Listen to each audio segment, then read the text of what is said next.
The year is 793 AD.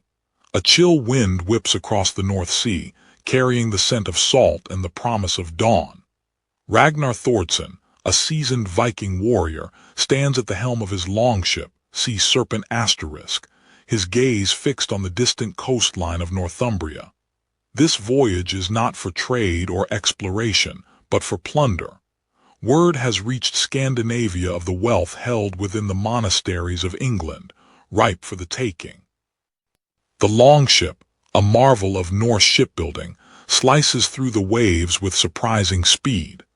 Its shallow draft allows it to navigate coastal waters and rivers with ease, a crucial advantage for raiding parties. Ragnar barks orders to his crew, a mix of seasoned warriors and eager young men seeking glory and riches. Anticipation hangs heavy in the air, mingled with a grim determination. The Sea Serpent grounds on the sandy shore near Lindisfarne, a small island off the Northumbrian coast. The monastery, a center of learning and piety, stands vulnerable, its defenses meager against the coming storm. The Vikings, clad in mail and leather, their faces grim, charge towards the undefended settlement. The raid on Lindisfarne begins with brutal efficiency. The monks, caught completely by surprise, offer little resistance. Some kneel in prayer, seeking divine intervention, while others attempt to defend themselves with religious objects. Their pleas and feeble efforts are met with the cold steel of Viking axes and swords. Ragnar, a whirlwind of fury and steel, cuts down those who stand in his path. He is driven not by hatred, but by a desire for wealth and glory. The monastery's treasures, gold chalices, jeweled reliquaries, and finely crafted manuscripts are quickly seized. The sacred space is desecrated. Altars are overturned, relics are smashed, and the monastery's library, a repository of centuries of knowledge, is put to the torch. The flames rise, casting an orange glow against the smoke-filled sky, a testament to the Vikings' destructive power. Among the captives is Athelstan, a young monk known for his learning and piety. He is dragged away from the burning monastery, his face etched with fear and despair. He clutches a precious book of scriptures, a symbol of his faith and a source of comfort in the face of unimaginable horror. As the sun begins to break through the clouds, the Asterisk Sea Serpent sets sail, laden with loot and captives. Lindisfarne is left behind, a smoldering ruin, a stark reminder of the vulnerability of Christendom to the sudden, brutal raids of the Norsemen. The raid sent shockwaves throughout Europe. The raid on Lindisfarne was not an isolated incident. Soon, Viking longships were appearing along the coasts of Ireland, Scotland, and Francia, bringing terror and destruction in their wake.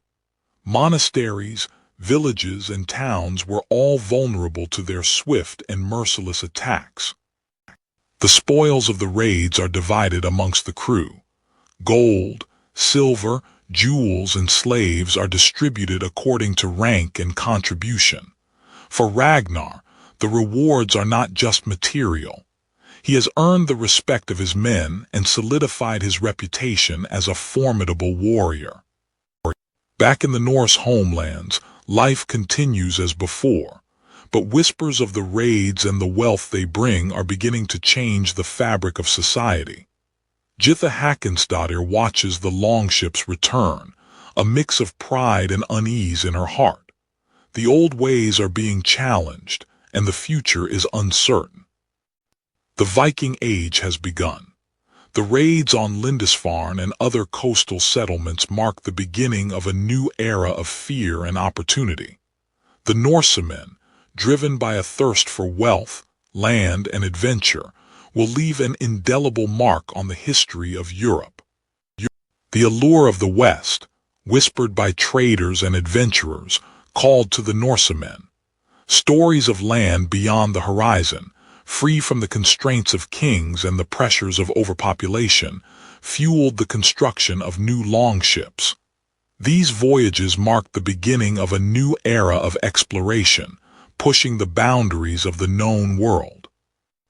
Around 874 AD, Norse settlers began to arrive in Iceland in earnest. Ingolfur Arnarson is often credited as the first permanent Norse settler of Iceland. They were drawn by the promise of land and opportunity, seeking to establish new homes and farms in this remote, volcanic island. Life in Iceland was challenging. The settlers faced a harsh climate, volcanic activity, and limited resources. Yet they adapted, building turf houses for insulation, raising livestock, and cultivating hardy crops.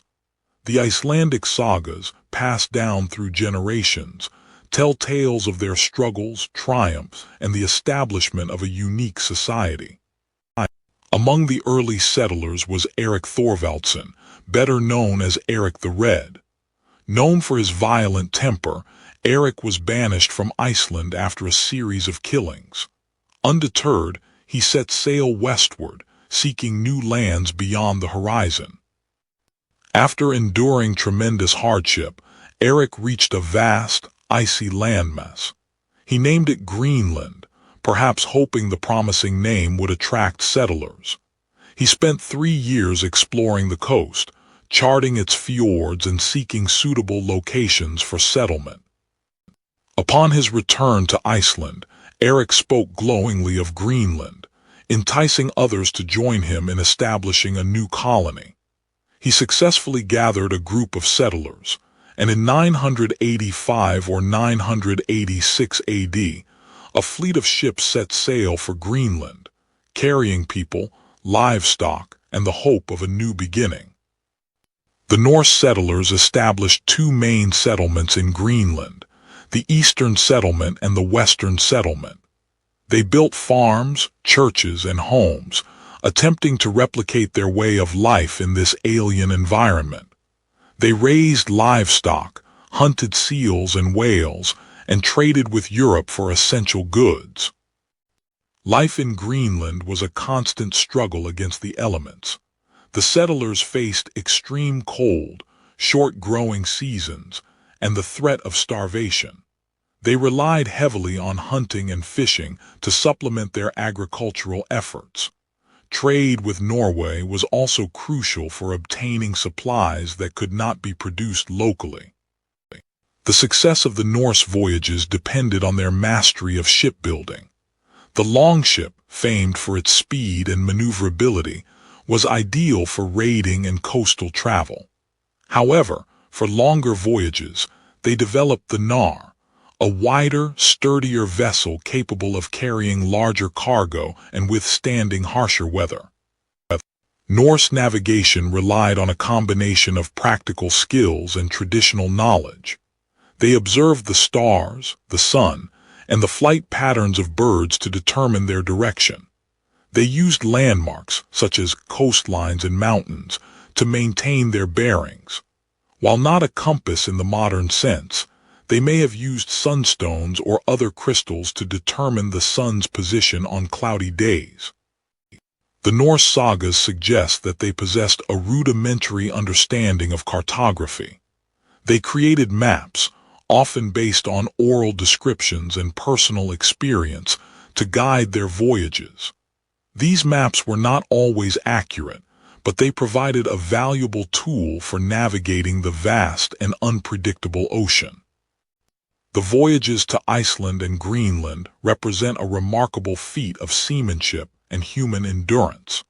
The Norsemen faced countless challenges, from treacherous weather to limited resources.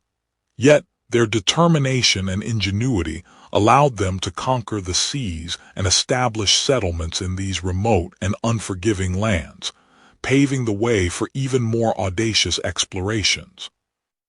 Driven by the sagas and the whispers of lands to the west, Norse explorers ventured further than ever before. Leif Erikson, son of Erik the Red, would etch his name into history as one of the first Europeans to set foot on the shores of North America. These voyages were not mere happenstance, but calculated expeditions built upon generations of seafaring knowledge. Norse ships, the pinnacle of shipbuilding technology, were essential to the exploration. Elance Ox Meadows, in present-day Newfoundland, stands as testament to the Norse presence in North America. Archaeological excavations have unearthed the remains of turf houses, a smithy, and other artifacts, leaving no doubt that Norsemen established a settlement here. The structures at Elance Ox Meadows closely resemble those found in Greenland and Iceland, confirming their Norse origins. The settlement was relatively small, likely serving as a base for further exploration. The Norse sagas recount encounters with the Skrælingr, the Norse term for the indigenous peoples they met in Vinland. These encounters were often fraught with tension and misunderstanding, sometimes escalating into conflict.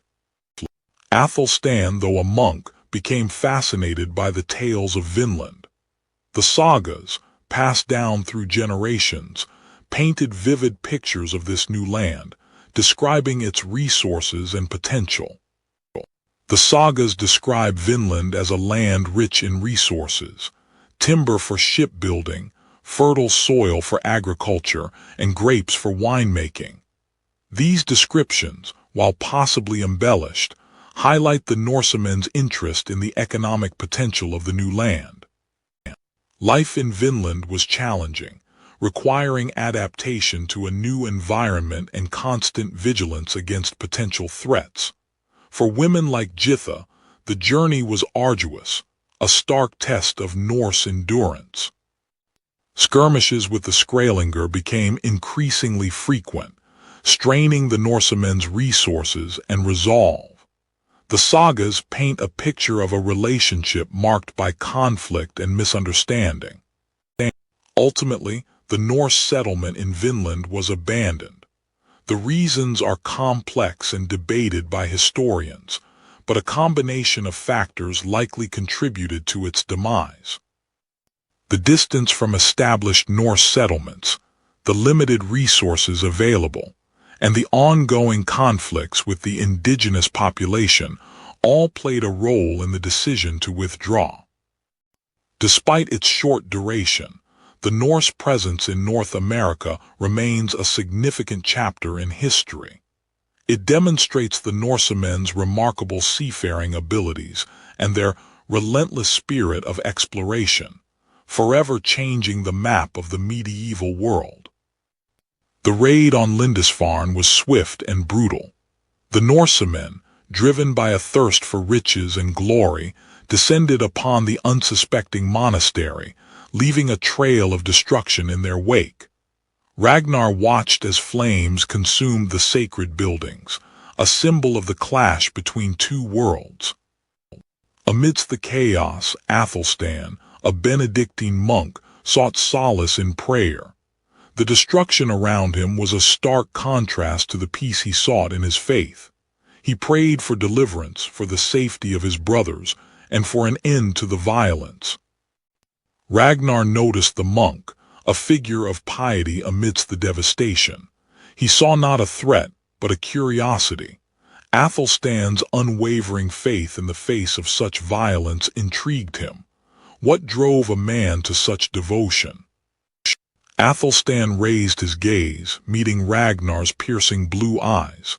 He felt fear, but also a resolve to stand firm in his beliefs. He was a servant of God, and he would not be cowed by these heathens. Ragnar, amused by the monk's unwavering faith, ordered his men to take Athelstan aboard their longship. He saw potential in the monk, a source of knowledge, a curiosity to be studied. He may prove useful, Ragnar mused, unaware of the impact Athelstan would have on his life. Athelstan, bound and captive, felt a deep despair. He was torn from his monastery, his brothers, his life. The vast, unforgiving sea mirrored his own uncertainty. What awaited him in this strange, pagan land? Back in his longhouse in Norway, Ragnar attempted to communicate with Athelstan. He showed him maps, hoping to learn of the lands to the south, of their wealth and defenses. He sought knowledge, and he believed the monk held the key. Athelstan, understanding Ragnar's intentions, was hesitant to share his knowledge. He was torn between his duty to his faith and the fear of further violence. He chose his words carefully, revealing only what he deemed necessary. As Athelstan spoke of the kingdoms of England, of their strengths and weaknesses, Ragnar listened intently. He saw opportunities, new targets for his raids, but he also sensed something more, a deeper understanding of the world beyond Scandinavia. In turn, Athelstan began to share stories from his scriptures, tales of a different God, a God of peace and forgiveness. He hoped to plant a seed of doubt in Ragnar's heart, to show him the futility of violence. Ragnar, though skeptical, found himself intrigued by Athelstan's stories. He questioned his own beliefs, the traditions he had always known. The monk's words challenged his understanding of the world. Athelstan, seeing a glimmer of hope in Ragnar's eyes, continued to pray. He prayed for Ragnar's soul, for his conversion, for an end to the conflict between their peoples.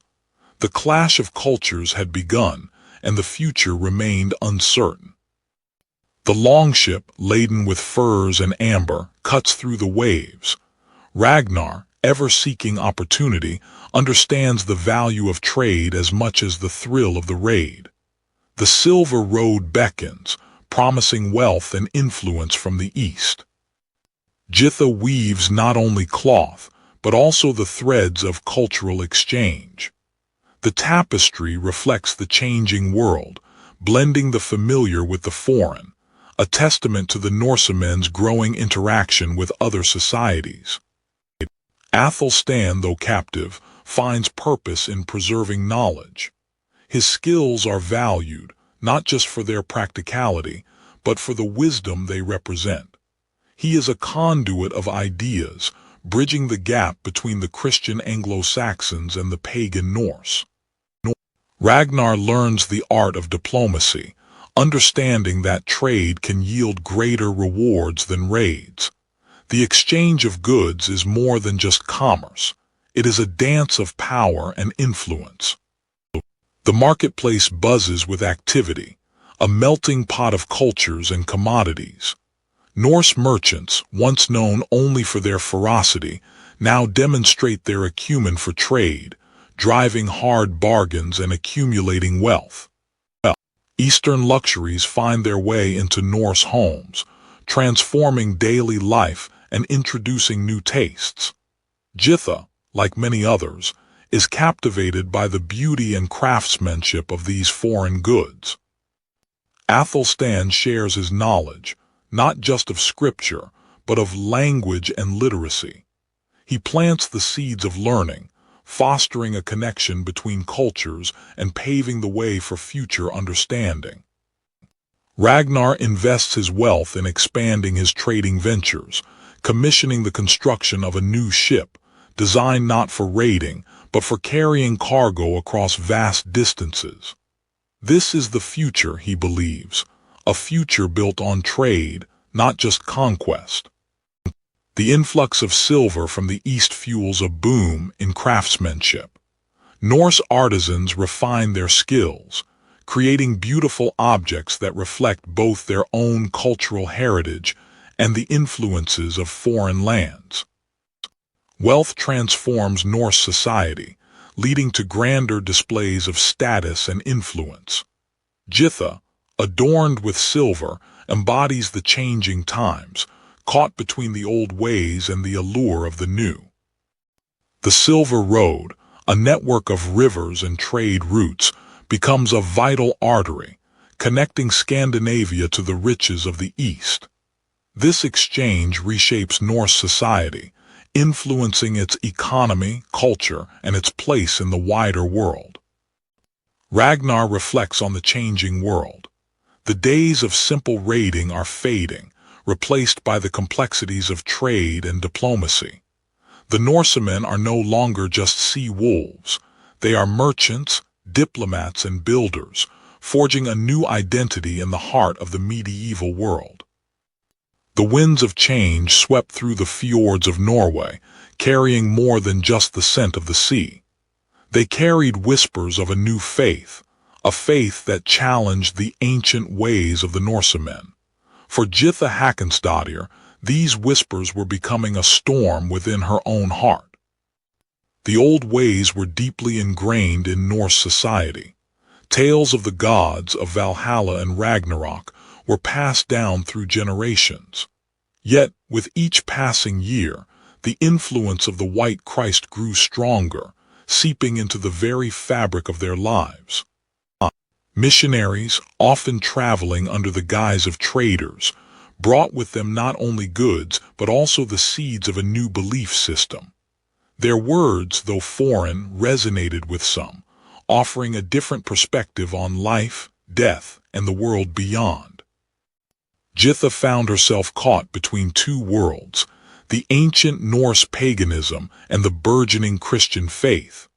Her heart was a battleground where tradition and doubt clashed, where the familiar and the unknown wrestled for dominance. The arrival of Christianity wasn't just a matter of personal faith. It threatened the very fabric of Norse society. Families were divided, traditions questioned, and the social order itself was shaken to its core. In her confusion, Githa sought counsel from those who claimed to understand the shifting tides. The wise women, once revered figures, now faced a challenge to their authority as Christianity gained ground. Even as she participated in the rituals of her ancestors, Githa couldn't shake the feeling that something was changing, that the world she knew was slipping away. The teachings of the Christians, with their emphasis on compassion and forgiveness, began to resonate with Githa, challenging the Norse values of strength and vengeance. The stories of the Bible, of a God who loved his creation and sacrificed his Son for humanity, offered a different perspective on the divine, one that was both comforting and unsettling. The choice was hers to make, to embrace the new faith and turn her back on the old ways, or to remain true to the traditions of her ancestors, even as the world around her changed. The path ahead was uncertain, fraught with challenges and sacrifices. But Githa knew that she could no longer remain on the fence, that she had to choose a side, to embrace her destiny, whatever it may be. Githa's dilemma was not unique. Across Scandinavia, countless Norsemen and women faced similar choices, grappling with the clash of cultures and the changing landscape of faith. Their decisions would shape the future of their people, ushering in a new era where the old gods slowly faded into the mists of legend, and the cross rose to take their place. The seeds of change, sown by traders and captured monks, were beginning to sprout in the Norse lands. Ragnar returned from a trading voyage. The winds of the new faith carried back with him stronger than ever before. Athelstan continued his work, translating the scriptures. More and more Norsemen came to listen, drawn by his stories and his quiet conviction, the new faith slowly weaving itself into the fabric of Norse life. Githa wrestled with her faith. The old gods were woven into her very being, yet the stories of the White Christ resonated with her heart. The pull of tradition and the allure of the new way created turmoil within her. Missionaries from the south, emboldened by royal decree and papal blessing, ventured north. They brought with them not just the word of God, but also the might of kingdoms eager to extend their influence. Kings saw the advantages of embracing the new faith. It opened doors to trade, brought skilled craftsmen and scholars, and strengthened their position amongst the Christian kingdoms of Europe. Alliances were forged, and old rivalries softened in the light of shared belief. The old ways did not fade easily. Temples were abandoned, but the spirits lingered in the forests and mountains. The transition was gradual, a slow erosion of tradition rather than a sudden collapse.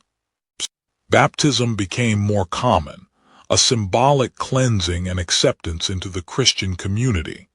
Children were raised with stories of both the old gods and the new, their lives a tapestry woven from two faiths. Jitha found solace in the new faith. The fear and uncertainty that had plagued her heart began to fade, replaced by a sense of peace and belonging. The lure of raiding diminished as the Norsemen embraced settled life. The skills that had once been used for war were now channeled into building and creating. Ragnar, though still a warrior at heart, understood the need for change. The old ways were fading and a new era was dawning. He watched as the foundations of the church were laid, a symbol of the future. Athelstan remained a guiding light, his faith unwavering, his wisdom a steady influence. The bond between the monk and the Viking deepened, a testament to the power of understanding and acceptance. The Viking Age was drawing to a close. The Norsemen, once feared raiders, had transformed into traders, explorers, and builders. They had embraced a new faith, forged new alliances, and left an indelible mark on the medieval world. The echoes of their sagas would continue to resonate through the ages, a testament to their courage, their ingenuity, and their enduring spirit. The year is 1014. Ragnar Thordsson, though seasoned by years of raiding, feels a weight upon his shoulders. The old ways are changing, and the Battle of Clontarf looms, a clash not just of armies but of eras. Athelstan, ever the devout monk, seeks solace in prayer amidst the chaos. He sees the battle not as a path to glory, but as a tragedy of bloodshed, a futile dance of death and destruction. Jitha, torn between her Norse heritage and the whispers of peace, moves among the wounded, offering comfort and aid. The battle's brutality solidifies her desire for a more peaceful existence. The Battle of Clontarf rages with savage intensity. Viking steel meets Irish might, a maelstrom of violence where victory and defeat hang in the balance. Though the Vikings fought fiercely, Clontarf marks a turning point. The battle weakens their hold on Ireland and signals the beginning of the end of their dominance in the region. Years later, in 1066, Harald Hardrada, King of Norway, sets his sights on England. The echoes of Viking ambition resonate once more as his longships approach the English shores. King Harold Godwinson, fresh from victory against his own brother, swiftly marches north to meet the Viking threat at Stamford Bridge. The Battle of Stamford Bridge is a brutal affair. The Vikings, caught off guard, fight with desperate courage, but the English forces are too strong. Harald Hardrada falls in battle, his dream of conquering England shattered.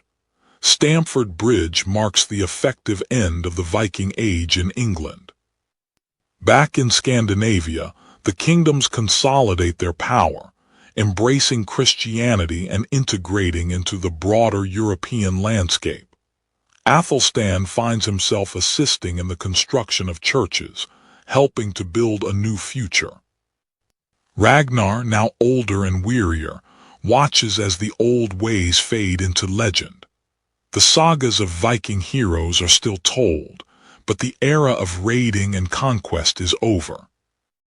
Jitha, now a mother, embraces the new era. The Norsemen have left their mark on Europe, through trade, exploration, and warfare, but now they turn towards a future of peace and integration, leaving behind a legacy that echoes through the ages. The Viking Age, a tempestuous period of Norse expansion, exploration, and upheaval, drew to a close. The echoes of longships slicing through waves, the clash of steel and the cries of battle began to fade into the tapestry of history. In England, the Danelaw, once a territory carved out by Viking conquest, gradually integrated into the Anglo-Saxon kingdom. Cities like York, known as Jorvik to the Norsemen, retained their Norse character, becoming centers of trade and cultural exchange. The Norse language left its mark on English, with numerous words adopted into everyday speech. Legal concepts, maritime terms, and everyday expressions bore witness to the Norse influence, woven into the fabric of the English tongue.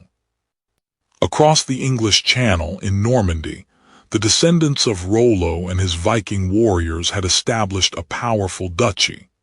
They embraced Christianity and adopted French customs, yet retained a distinct Norse heritage evident in their architecture, legal systems, and martial prowess. In Scandinavia, the conversion to Christianity was complete. Kings embraced the new faith, churches rose in place of pagan temples, and the old gods faded into legend. Yet the spirit of the Norsemen endured, tempered by their newfound faith. Norse trade routes, once arteries of plunder, transformed into channels of commerce. Norse merchants sailed to distant lands, exchanging furs, timber, and fish for silver, spices, and luxury goods. Cities like Bergen flourished as hubs of international trade. In the far west, the Norse settlements in Greenland gradually declined. The harsh climate, coupled with changing trade patterns and perhaps internal strife, led to their eventual abandonment. The dream of a Norse empire in the west faded with the encroaching ice. The sagas, oral histories passed down through generations, preserved the memory of Norse exploration. Tales of Eric the Red, Leif Erikson, and voyages to Vinland captured the imagination and served as a testament to Norse seafaring prowess. The legacy of the Viking Age continues to resonate through history. Their spirit of exploration, their resilience in the face of adversity, and their impact on the medieval world remain a source of fascination and inspiration. Historians and archaeologists continue to unearth new insights into the Viking Age, piecing together the puzzle of their lives, their beliefs, and their interactions with the wider world. Museums across the world display artifacts from the Viking Age, allowing visitors to connect with the past and appreciate the artistry and ingenuity of the Norsemen. From sagas to video games, the image of the Viking continues to captivate the popular imagination.